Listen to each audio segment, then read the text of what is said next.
గత పాలకుల హయాంలో విధ్వంసమైన వ్యవస్థలు, గాడి తప్పిన యంత్రాంగం, అప్పుల ఊబి, చేసిన నేరాలు, అవినీతి నుంచి రాష్ట్రాన్ని కాపాడే బాధ్యత మనకు అప్పగించారు ప్రజల నమ్మకాన్ని నిలబెట్టేందుకు శక్తి మేరకు కృషి చేస్తాం. సంక్షేమం అనేది తెలుగుదేశం పార్టీతోనే ప్రారంభమైంది. ఈ విషయం దేశానికి అర్థమయ్యే విధంగా చెప్పగలిగాం. మీరు మొట్టమొదటిసారిగా దేశం చూస్తే తెలుగుదేశం ఆవిర్భావంతోనే కూడు గూడు గుడ్డ అనే నినాదంతో సంక్షేమ పథకాలు మొదలుపెట్టాం. 2 రూపాయల కేజీ బియ్యం ప్రారంభించింది తెలుగుదేశం పార్టీ, గౌరవనీయులు ఎన్టీ రామారావు గారు. అది ఈరోజు ఫుడ్ సెక్యూరిటీగా దేశం మొత్తం అమలైందంటే అది తెలుగుదేశం పార్టీ చూపించిన చొరవ, ఒక స్ఫూర్తి అని చెప్పి కూడా నేను మీకు తెలియజేస్తున్నా. పేదవాళ్ళకు పింఛన్ ఇవ్వాలి, వీళ్ళకి ఇబ్బందులు ఉన్నాయని 30 రూపాయల పింఛన్తో ప్రారంభించింది తెలుగుదేశం పార్టీ. అది ఈరోజు ఈ రాష్ట్రంలో 4,000 రూపాయలు పింఛన్ ఇచ్చే పరిస్థితికి వచ్చాం.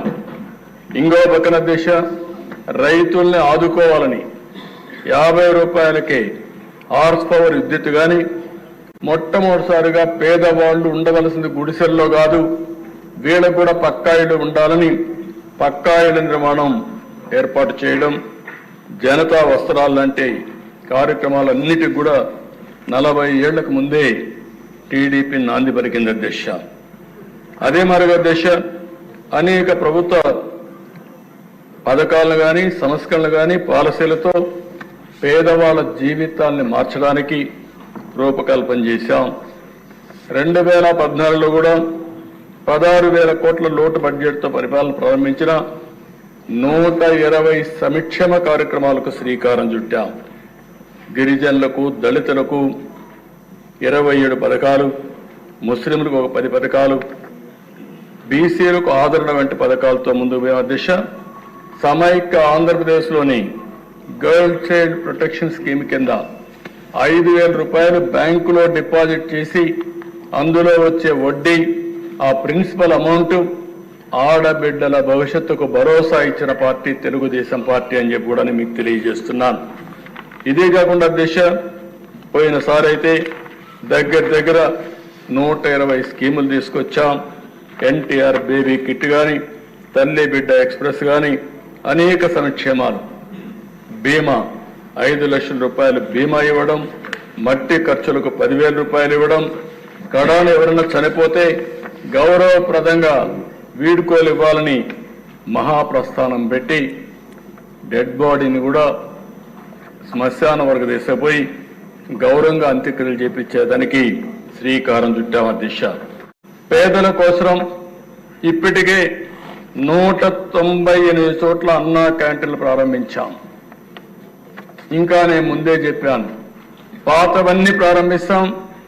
ఏ నియోజకవర్గంలో అయితే అన్నా క్యాంటీన్ లేదు అక్కడ కొత్తగా ఒక్కొక్క నియోజకవర్గానికి కనీసం ఒక అన్నా క్యాంటీన్ పెట్టే బాధ్యత ఈ ప్రభుత్వం తీసుకుంటామని చెప్పి కూడా నేను మీకు తెలియజేస్తున్నా. పేదవాళ్ళకి, ఆకలేసేవాడికి కనీసం కడుపు నిండా తిండి పెట్టడం మన బాధ్యత అధ్యక్ష. అందుకే మీరు చూస్తే అన్నా క్యాంటీన్లో బ్రేక్ఫాస్ట్ కానీ, లంచ్ కానీ, డిన్నర్ కానీ 5 రూపాయలకే ఇచ్చే ఏకైక ప్రభుత్వం ఎన్డీఏ ప్రభుత్వం ఆంధ్రప్రదేశ్ అని చెప్పి నేను మీకు తెలియజేస్తున్నా. ఇప్పటికి 3 పూట్ల చూస్తే 1,18,765 మంది అన్నా క్యాంటీన్లో భోంచేశారు అధ్యక్ష. అది విన్నప్పుడు ఒక ఆనందం, ఒక తృప్తి. నేను ఒకటే అప్పీల్ చేశాను అధ్యక్ష. ఈరోజు తిరుమల తిరుపతి దేవస్థానంలో ఎన్టీ రామారావు గారు ఆ రోజు క్యాంటీన్ ప్రారంభించారు, అన్నదానం ప్రారంభించారు. ఈరోజు డబ్బులు కూడా కార్పస్ బాగా డెవలప్ అయింది. వడ్డీతో కనీసం వడ్డీ ఖర్చు పెట్టినా 1,00,000 మంది పెట్టే పరిస్థితికి వచ్చారు. ఇంకా కార్పస్ కూడా పెరుగుతా ఉంది. ఒక స్ఫూర్తి, ఒక ఆలోచన ఏ విధంగా పనిచేస్తున్నదానికి తిరుమలలో అన్నదానమే ఒక ఉదాహరణ అని చెప్పి కూడా నేను మీకు తెలియజేసుకుంటున్నాను. అందుకని అధ్యక్ష, ఇక్కడ కూడా అందరికీ అప్పీల్ చేస్తున్న దాతలందరికీ మీ దగ్గరలో ఉండే అన్నా క్యాంటీన్కి ఒక రోజున మీరు పుట్టినరోజు కానీ మీ ఇంట్లో మంచి కార్యక్రమం చేసే సమయంలో కానీ మీ కుటుంబ సభ్యుల్ని గుర్తుంచుకునే కార్యక్రమం చేసే సందర్భంలో కానీ ఒక 10 మందికి భోజనం పెట్టాలంటే అన్నా క్యాంటీన్ ఉపయోగించుకోండి. అన్ని దానాల కంటే అన్నదానం పవిత్రమైనది. ఈ కార్యక్రమానికి నాంది పలికి డబ్బులు పెరగడానికి ప్రభుత్వానికి కష్టం కాదు అధ్యక్ష. నేను సమాజంలో కూడా స్ఫూర్తిని ప్రమోట్ చేయాలనుకుంటున్నాను. ఆడబిడ్డలకు దీపం 2 ఈరోజు ఒక విధంగా ఆలోచిస్తే చరిత్ర అధ్యక్ష, సమైక్య ఆంధ్రప్రదేశ్ దీపం కార్యక్రమం నేనే పెట్టా. ఆ రోజు దేశంలో ఎవ్వరూ కూడా ఆలోచించినప్పుడు మా తల్లి కష్టాలు నేను ఒకసారి ఆలోచించుకుని ఎవరైతే ఆడబిడ్డలు ఉన్నారో ఏ ఆడబిడ్డకు అలాంటి కష్టం రాకూడదనే ఉద్దేశంతో ఆ రోజు దీపం ప్రవేశపెట్టాం. ఈ దీపం యొక్క ముఖ్యమైన ఉద్దేశం చూస్తే అధ్యక్ష, ఎక్కడెక్కడో కట్టెలు తెస్తారు.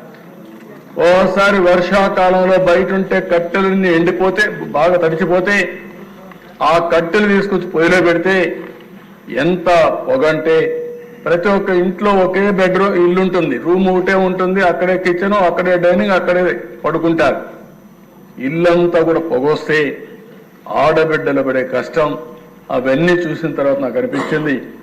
అప్పట్లోనే రామ్ నాయక్ అని ఒక మంత్రి ఉండేవాడు మహారాష్ట్ర నుంచి, వాజ్పేయి గారిని మెప్పించి రామ్ నాయక్ని గట్టిగా రిక్వెస్ట్ చేసి ఆ రోజుట్లోనే ఇంటింటికి దీపం కింద వంట గ్యాస్ సిలిండర్లు ఉచితంగా సరఫరా చేసిన పార్టీ తెలుగుదేశం పార్టీ అధ్యక్ష. ఈరోజు అలాంటి కార్యక్రమాన్ని మళ్ళీ రిపీట్ చేశాం. మనోహర్ గారు మంత్రిగా చాలా సమర్థంగా దాన్ని చేశారు. ఒకే హామీ ఇచ్చాం, సంవత్సరానికి 3 ఉచిత గ్యాస్ సిలిండర్లు ఇస్తామన్నాం. ప్రతి సంవత్సరం 3 ఉచిత గ్యాస్ సిలిండర్లు ఇచ్చే బాధ్యత ఈ ప్రభుత్వం తీసుకుంటున్నామని చెప్పి కూడా నేను మీకు తెలియజేస్తున్నాను. కొంతమంది తెలియని వాళ్ళు మాట్లాడుతున్నారు, ఎక్కడిచ్చారంటారు. ఇది క్యాష్గా చేతికి ఇవ్వడానికి, గ్యాస్ తీసుకుపోవాలంటే సిలిండర్ కావాలి. అంటే ఎవరైనా సరే గ్యాస్ సిలిండర్ ఇంట్లో ఉంటే అయిపోతానే బుక్ చేసుకుంటారు. బుక్ చేసుకుంటే గ్యాస్ వస్తుంది అధ్యక్ష.